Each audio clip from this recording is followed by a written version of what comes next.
Hey, what's up, guys? Tuki here, back again with another episode of A Nation United Rock, Flag, and Eagle. And in today's episode, as you may have guessed, we have trades, and more trades to make.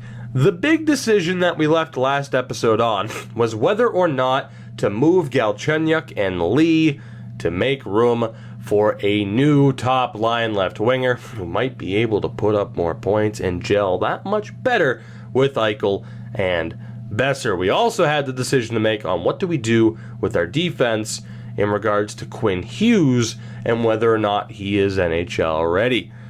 I'll tell you this, the team is set. All I have to do is pull the trigger on the trades that I have planned. That said, I am going to be moving some players that you might not have expected me to move. But I'm going to go with the lineup that I feel like gives us the best chance to win. You will see that full lineup very, very shortly. For now, we have moves to make. And when it comes to moves, why not start off at the top of the heap? The biggest move that we can possibly make, that is trading both Galchenyuk and Anders Lee, or at the very least, one of them to start. They're both going to be moved. When it comes to what big-time player we could get as a left wing for the top line, there were some nominations, there were some suggestions. Suggestions is a better way to put it. There were some older veterans like Blake Wheeler, Max Pacioretty, and Phil Kessel, which, spoiler alert, I'm not going to get. I am going to still rely on the younger talent. But that said, we still have 4 very good options, but only one of them makes the most sense for us right now. We saw in the last episode just how much it costs to get a Johnny Gaudreau. The fact that we don't have Johnny Gaudreau right now just goes to show how expensive that type of move would be.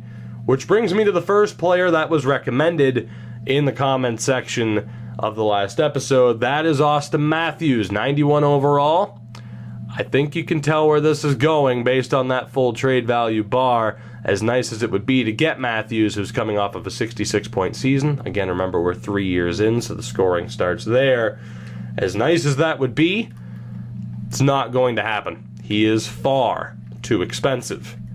That brings us to option number 2 of the Minnesota Wild. We have Kyle Connor, who again would be a very strong option. Identical numbers there in the first 2 seasons with 60 points each, coming off of a 49-point season last year, though.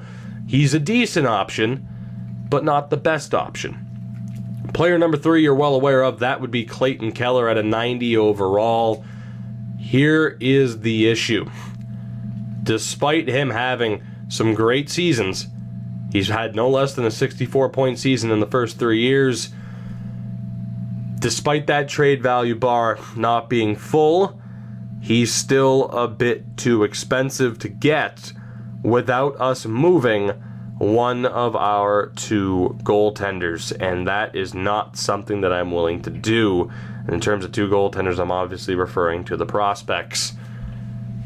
I'm being very cautious when it comes to Timmins. Will he develop 10 overall points by the time he's 21 to match Jake Ottinger? Will he be better? Who knows? Will Jake Ottinger kind of plateau and simply not end up being that good? That is a possibility. So maybe it would be worth moving him now. But I want to play it safe.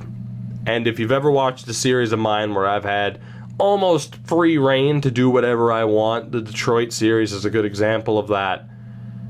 You know that I like my goalie prospects. And with Ottinger and Timmins both having starter potential, it does make sense to keep both of them, and that is exactly what I am going to do. Which brings me to our 4th and final option, and the player that we are going to look to acquire, that being one Alex DeBrincat. Now he's an 85 overall, 22 years old, high top 6 potential, a second line forward.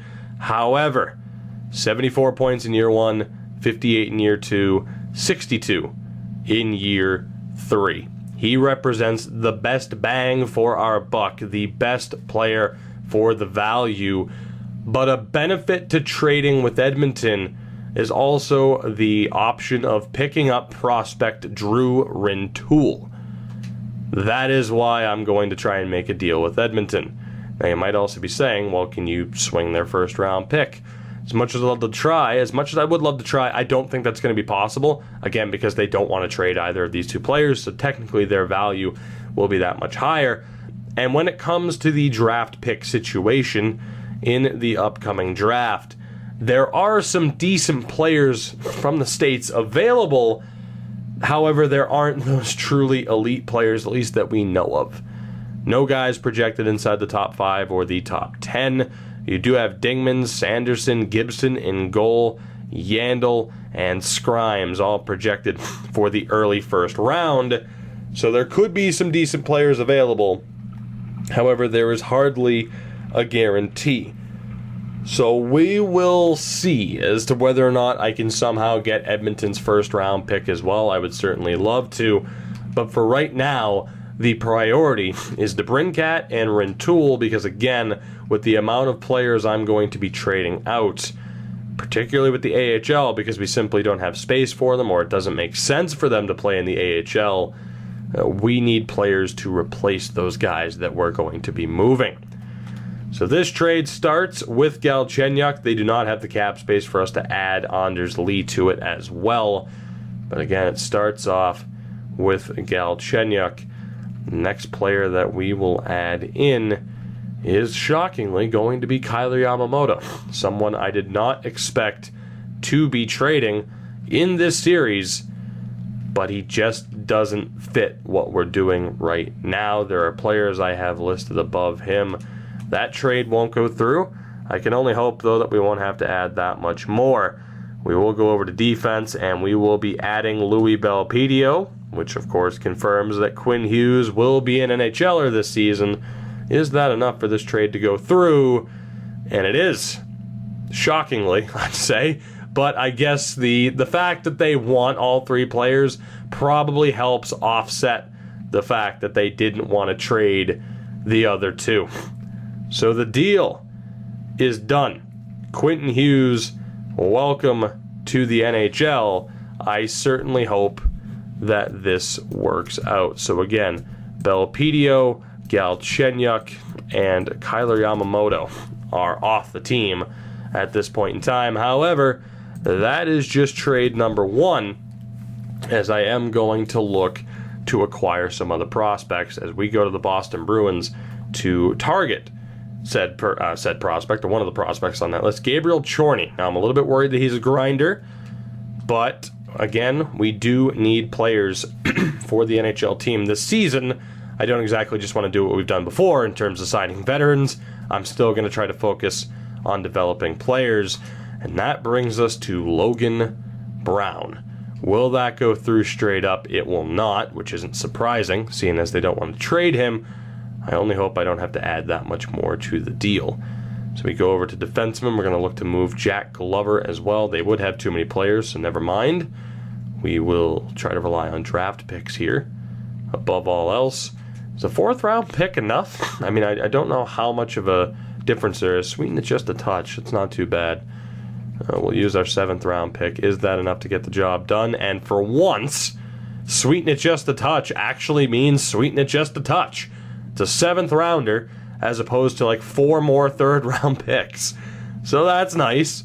For once, again, a touch means just a touch, as Logan Brown has been dealt to the Boston Bruins. We do still have a few more trades here and a few more targets. We go to the New York Islanders. Again, a couple of players in mind here, that being Oliver Wahlstrom and Parks. We have talked about how I wanted Oliver Wahlstrom on this team. It makes sense to get him now.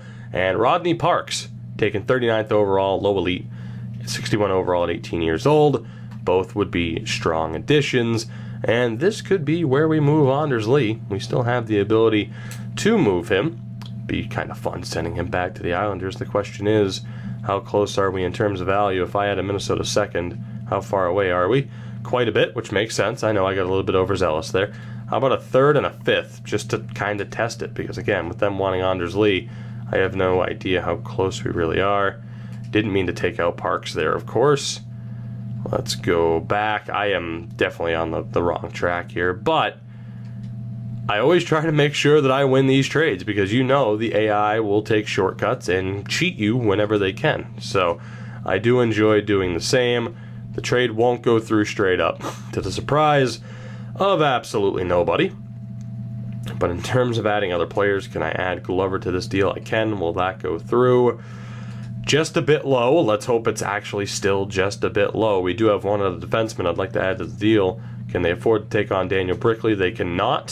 So we'll rely on draft picks here. We do still have a decent amount kind of kicking around. Is a sixth round pick enough? So again, Lee and Glover. Will that go through? No, it will not. So sweeten it just a touch meant a little bit more than that. The fifth round pick does work though. So Anders Lee and Jack Glover are off to the New York Islanders in exchange for Oliver Wahlstrom and Rodney Parks.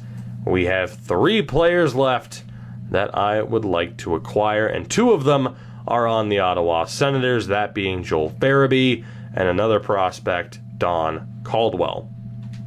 So we'll look to pick up both of these guys. I gotta be honest, as I'm talking, Farabee, I believe, might play for the Canadian team. I don't know. I have a hunch that he might be one of those players. Then again, I could be completely wrong. I'm not going to blame being tired for that. I don't know. I just got a feeling about it, but I'm not going to look it up regardless, because he could have been Canadian. He plays for this team. The flag's there. Farabee's fine, one way or another. And actually, then again, I created him, so yeah, he's American. There you go. End of story. I don't know why I'm so paranoid, but sometimes when I don't have the laptop open and I can't double check players just in case, I do get a little bit paranoid. Because again, I don't want to screw it up and then have to get rid of the player, and it's just a whole to-do, a whole mess. Next up, we are looking to move Norris, unfortunately. But we're also looking to move a couple other guys here. Let's go for Gaudette, and let's go for Hurley. They can take all 3 players. Of course, we're going to have to use draft picks to make up the difference. I do have one other target in mind after this particular trade. As a third round pick, how close does that get us? Not that close, but we do have second rounders to use. We will use our own. I am admittedly trying to get through this without having to use our own first round pick. How close does the third get us? Not close enough. So we'll go with the Calgary second, and we'll use our own second round pick as well. I got a feeling we're not going to be all that close. We'll try to get their fourth round pick as a safety net. Sweeten it just a touch. We're actually closer than I expected us to be. How about a fifth round pick? Might come in handy. And that went through.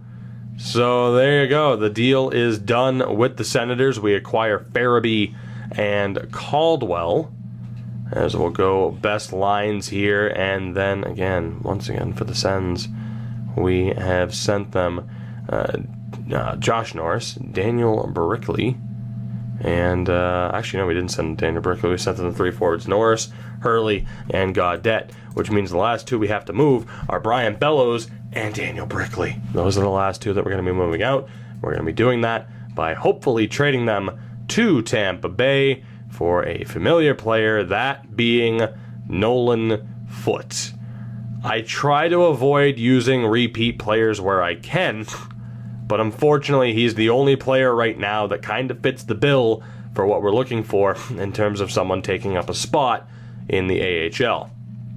Now my question is, do the Tampa Bay Lightning here have a player, preferably a forward, that we could take back for cheap that is American?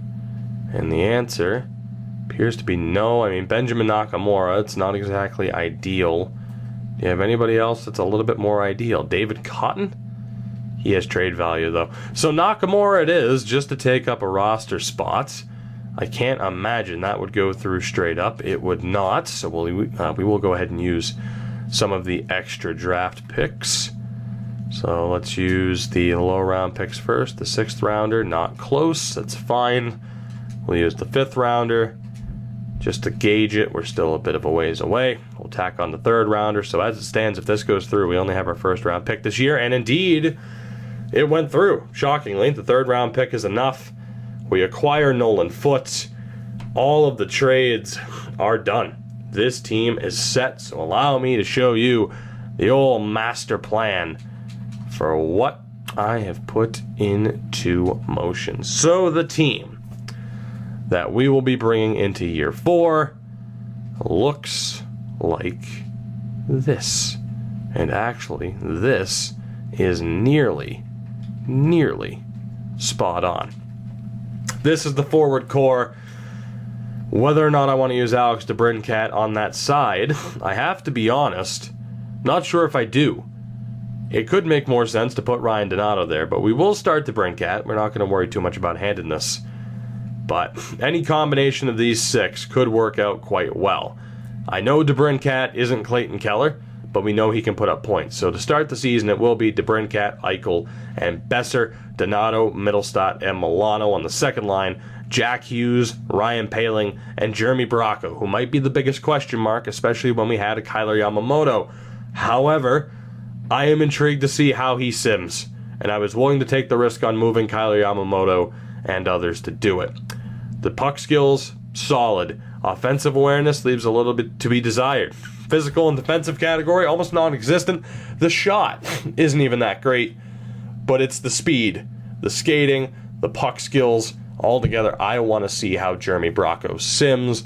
And then we have Riley Tufte, Grant Mishmash, and Max Jones, who, yes, are third liners, or at least 2 of them are technically third liners, but I think we can keep them happy. And in terms of being in that role, they were kind of the best for the fourth line option. Defensively, it's exactly what you would expect. McAvoy and Trouba. Chris will play with Fox, and then Butcher with Quinn Hughes on the third pairing. The goaltender, Hellebuck and Jake Ottinger. Down in the AHL, after the ungodly amount of changes, we will start off with the goaltending, which is Hayden Hockey and Jared Nakas. The defense, pretty much what you would expect, or at least I would assume. It's already perfect, actually. Ferentz and Borgen, Lindgren and Andrew Peak, Matthias Samuelsson, and Harry Wild. On offense, we do have to set that up a little bit. We'll get Rintoul into the lineup. We will get Van Kattersen into the lineup. Muskainen will sit for Chorney. And Mieho will sit for Nakamura. And actually, we do still need one more random player, one more random American to fill out this roster, to at least get rid of Eric Thorell. My bad. So actually, let me take a look at the free agent list really quickly. Again, none of the guys that I traded away would have stuck around. Like I said, I don't think it would have been worth keeping a Kiefer Bellows, who I think I called Brian Bellows earlier, but it wouldn't be worth keeping a Kiefer Bellows on this team as an AHL level player. We just wouldn't be getting the most out of him. To me, it just simply would not have been worth it. Is there somebody here? I'm sure I've already passed a couple of Americans. Tyler Pitlick, because we have his brother Rem. I can only imagine. Actually, it might be his cousin. But still, I would be shocked if Tyler Pitlick's not American, seeing as, again, I have a relative who is. That said, let me set up the scouting. We'll move forward to see if Tyler signs. I'm pretty sure we had Tyler Pitlick on this team anyway. Let's go ahead and scout the states for 6 weeks. And again, I think the crucial thing is that we were able to hold on to our first round pick as well. That gives us a little bit of maneuverability. Pitlick has signed. Of course, we got in trouble for trading. I believe it was Brickley and Glover that we had recently signed, but that was our first warning. We should be fine. So in terms of forwards, just let me double check here. You have to be American, right? Thank you. just for the sake of simplicity, right?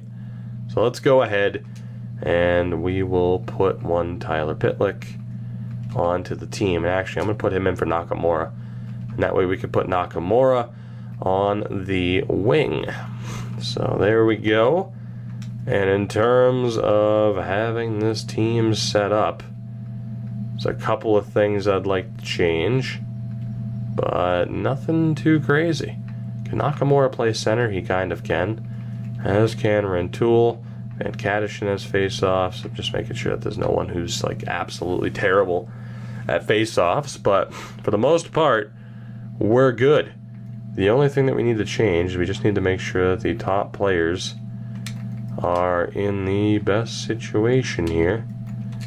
Or at least the top prospects are in the best situation. Actually, you know what? Some people said it doesn't matter. And you know what? It doesn't matter. I'll fix that on my own time because we're pretty much good to go for this episode. I thought I would get some simming done, but what I'm going to do, just because I am a little bit short on time, is I'm going to leave this episode as is. Before the start of next episode, I'll go through, I'll change all of the player types and positions just to help, best lines, and particularly the 4-on-4 lines, just to help those be a little bit better. I'll get the lines completely set for the NHL and the AHL, and in the next episode, we will sim the entirety of Season 4, unless an outright disaster happens and we have to rethink our options. But again, major trades have happened. Galchenyuk, Lee, Yamamoto, Brown, and numerous others are gone. Alex DeBrincat and numerous prospects have been brought in. Quinn Hughes is an NHL defenseman. How good will this team do? I suppose it's a matter of waiting to find out, but thankfully, we won't have to wait too long. I'll be back soon with another episode. You know what you can do. You know what you can do to support this episode and this series, and I thank you for any and all supports. Until next time, have a good one. Take it easy. Goodbye for now.